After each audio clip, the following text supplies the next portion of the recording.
খুব শিগগিরই শান্তি ফিরবে মধ্যপ্রাচ্যে। এক সাক্ষাৎকারে এমন দাবি করেছেন মার্কিন প্রেসিডেন্ট জো বাইডেন। জানিয়েছেন গাজায় যুদ্ধ বন্ধে তোড়জোড়ের কথা। মধ্যপ্রাচ্যে আরেক দফা সফরের ঘোষণাও দিয়েছেন মার্কিন পররাষ্ট্রমন্ত্রী অ্যান্টনি ব্লিংকেন। অনেকেই বলছেন আসন্ন প্রেসিডেন্ট নির্বাচনে জনসমর্থন বাড়াতেই এবার যুদ্ধবিরতি কার্যকরে উঠে পড়ে লেগেছে ডেমোক্রেটরা। 100 গ্রাম রাঁধুনি হলুদ বা মরিচের গুঁড়ার সাথে 2টি এবং 200 গ্রামের সাথে 4টি রাঁধুনি স্বাদ মিশালি ফ্রি। গাজায় যুদ্ধবিরতি ইস্যুতে নতুন করে শুরু হয়েছে তোড়জোড়। দুপক্ষের কাছেই নতুন করে প্রস্তাব পাঠিয়েছে মধ্যস্থতাকারী যুক্তরাষ্ট্র, কাতার ও মিশর। ইসরায়েল রাজি হলেও নতুন খসড়ায় আলোচনা করতে চায় না হামাস। গেল মেতে যুদ্ধবিরতি কার্যকরের 3 ধাপের যে কাঠামো দিয়েছিল বাইডেন প্রশাসন, সেটিতেই ফেরত যেতে চায় তারা, যার শেষ ধাপে ছিল পুরোপুরিভাবে যুদ্ধ বন্ধের নকশা।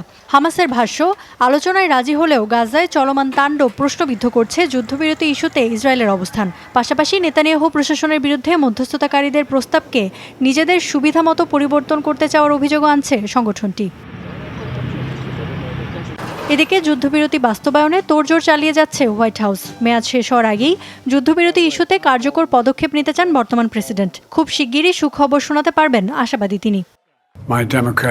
খুব সহজেই ট্রাম্পকে হারাতে পারতাম আমি, কিন্তু ট্রাম্পকে হারানোর চেয়ে কয়েক গুণ বড় দায়িত্ব আমার আছে। সেদিকেই মনোযোগ দিতে চাই। বিশ্বাস করি আমার নেতৃত্বেই শান্তি ফিরবে মধ্যপ্রাচ্যে।